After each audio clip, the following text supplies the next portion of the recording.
कि हमारे लिए इंश्योरेंस की व्यवस्था हो गई है, हमारा रेशनलाइजेशन का मुद्दा चल रहा है। भैया ये जो मुद्दे हैं, इन मुद्दों पे तो लड़ाई ही नहीं है हमारी। हम में से कौन ऐसा व्यक्ति है जो अपने लिए लाइफ इंश्योरेंस कवर नहीं रखता? अगर आपने लाइफ इंश्योरेंस कवर हमें दे भी दिया है तो मुझे तो लगता नहीं कि उसमें कोई जीवन बीमा, मेरे ख्याल से केवल दुर्घटना बीमा का कवर उसमें है।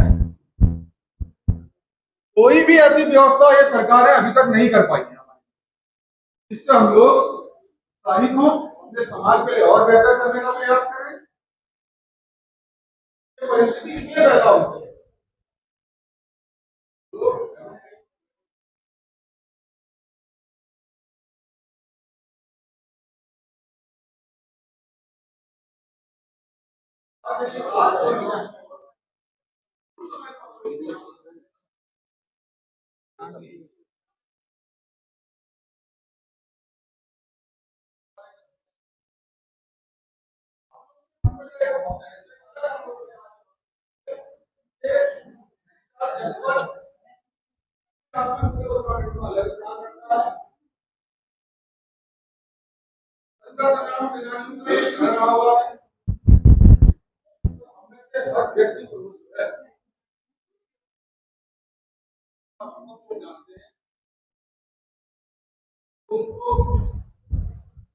लड़ाई को आगे ले जाना है, एक सफल लड़ाई का परिणाम लेना है, तो मतभेदों से लड़ना पड़ेगा।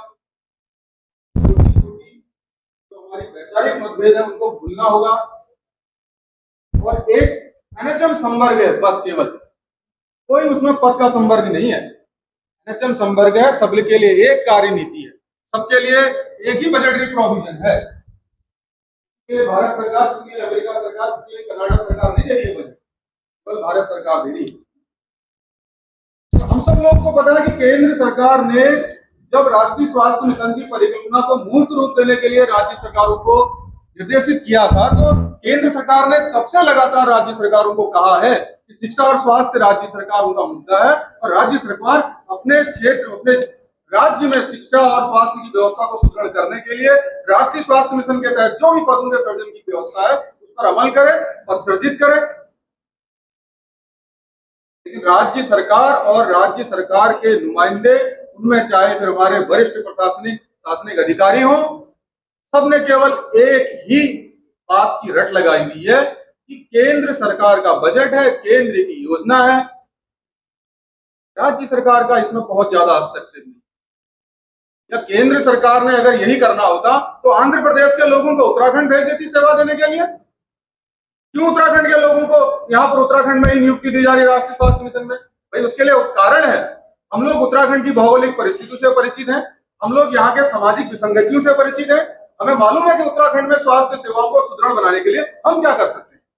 इसलिए केंद्र सरकार ने यह व्यवस्था राज्य सरकारों को बताई। लेकिन एक भी सरकारों में, चाहे वो वर्ष 2005 में जो हमारी प्रदेश में आसीन सरकार हो या चाहे आज की सरकार, किसी को भी इन चीजों से कोई वास्ता नहीं है। आज यहाँ पर हल्द्वानी में राष्ट्रीय स्वास्थ्य मिशन के तहत संविदा कर्मचारी संगठन का एक सम्मेलन हो रहा है और यहाँ पर हल्द्वानी में ये लोग जुटे हुए हैं, जिला नैनीताल का संगठन है और आज ये किस मुद्दे को लेकर यहाँ पर एकत्रित हुए हैं ये हम इन लोगों से जानना चाहते हैं। हमारे साथ संगठन के पदाधिकारी हैं, वरिष्ठ लोग हैं। ये बताएं कि आज जो है आपके द्वारा ये जो है सम्मेलन बुलाया गया है, ये किस बाबत बुलाया गया है और आपकी क्या डिमांड है सरकार के सामने जो अभी तक पूरी नहीं हो रही? देखिए, मैं आपको बताना चाहूँगा जी कि हमारा ये जो आज हमारा सम्मेलन है या जो हमारी बैठक है जी, इसके पीछे क्या है कि हमारी एक तो एक सतत रूटीन प्रक्रिया में हम लोग ये काम करते रहते हैं। हर 6 महीने में, साल भर में, तिमाही क्वार्टर में हम अपनी बैठकों का संचालन करते रहते हैं जी। उसके साथ साथ ही जो है इस बैठक का एक और प्रमुख उद्देश्य ये है जी कि सरकार द्वारा जो है संविदा कर्मचारियों को 10 साल में नियुक्ति का प्रावधान किया गया है जी। और अभी ये रिसेंट किया है। हाँ। और नियमितीकरण के लिए हाँ। नियमितीकरण के लिए जब कोई कार्रवाई हुई है तो उसका जो है उन्होंने विधानसभा में भी और प्लस जो है कैबिनेट में भी उसको जो है प्रस्ताव को पास किया है। लेकिन एनएचएम संविदा कर्मचारी एक ऐसा कर्मचारी है कि जिसने, आपने देखा होगा कि कोविड के टाइम पे सबसे ज़्यादा जो है जो कार्य हुआ है वो हमारे एनएचएम के लोगों के द्वारा हुआ है। हमें नहीं कह रहे कि प्रदेश में किसी और ने या फिर देश में किसी और ने नहीं किया, लेकिन हमारे एनएचएम के कर्मचारियों ने रात दिन लग करके उस कोविड महामारी में जो है सभी का जो है सभी के भल मनसाहत के लिए जो है इस कार्य को पूर्ण किया था। तो हमारे ये मानना है कि देखिए, हम राष्ट्रीय स्वास्थ्य मिशन के जितने भी कर्मचारी हैं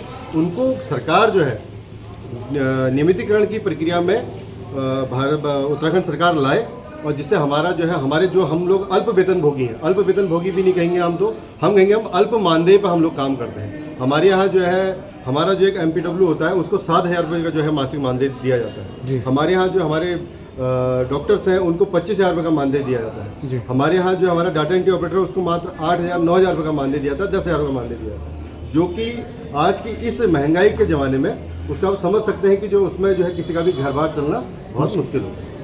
कि क्या डिमांड है आपकी जो सरकार की जो संविदा कर्मचारी को 10 साल में जो नियमित करने की है उसमें एनएचएम वालों को सम्मिलित किया जाना चाहिए, और इसके अलावा राज्य कर्मचारी की तरह सारी की सारी हमारी जो है जैसे राज्य कर्मचारियों को सुविधाएं दी जाती है उस प्रकार की सुविधाएं हमको भी दिया जाए। और जो है हमारा क्या है कि भारत सरकार इसमें जो है 90% फंड देती है, 90% फंडिंग भारत सरकार करती है। तो राज्य सरकार को तो इसमें ऐसा भी नहीं है कि भी राज्य सरकार को अपनी उससे कुछ देना है, क्योंकि जो हमारा जो वेतन का 90% है, 90% है, वो जो है भारत सरकार स्वयं जो है फंडेड करती है। अच्छा, अक्सर ये कहा जाता है सरकार की तरफ से कि ये मामला सारा केंद्र सरकार का है और हमारा इसमें कहीं नहीं है, तो क्या समझते हैं जबकि कार्य राज्य सरकार के लिए हो रहा है, जनता के लिए हो रहा है, क्या समझते हैं इसमें सरकार की क्या है? जो है राज्य सरकार का ये हर बार हमारे प्रतिनिधियों से भी कहा जाता है और आगे पीछे भी कहा जाता है कि जो है ये राज्य सरकार की योजना, भारत सरकार की योजना है। लेकिन भारत सरकार ने ये कभी नहीं कहा कि आप अपने HR को जो है कम वेतन पर रखें। भारत सरकार ने, मैं आपको बताऊं कि भारत सरकार जो है हरियाणा में आज से 2016 से भारत सरकार जो है हरियाणा में जितने भी हमारे एनएचएम के कर्मचारी हैं उन सबको समान वेतन समान कार्य दे रही है, वो सारी सुविधाएं दे रही है जो वहाँ के राज्य सरकार के कर्मचारियों को मिलते हैं। उसके अलावा मणिपुर, मिजोरम, अभी राजस्थान का हाल में ही है। उसके अलावा जो है हमारा महाराष्ट्र का है कि महाराष्ट्र में भी अब जो उनको समान कार्य समान वेतन दिया गया है। तो वो भी तो जो है भारत सरकार से जो है फंड लेने के बाद अपने कर्मचारियों के बारे में सोच रही है। तो हमने इतना सब कुछ यहाँ कर रहे हैं। हमारे इस एनएचएम में हमारे जितने भी साथी हैं उनकी वजह से जो है आज बाल मृत्यु दर और मातृ मृत्यु दर में जो हम पूरे उत्तराखंड न पूरे भारत में हम जो है एक अच्छी खासी स्थिति में है कि हमारे यहाँ ये चीज़ें कम हुई है। वो हमारे ही एनएचएम के लोगों के द्वारा ही किया गया। जी, बहुत बहुत धन्यवाद आपके द्वारा।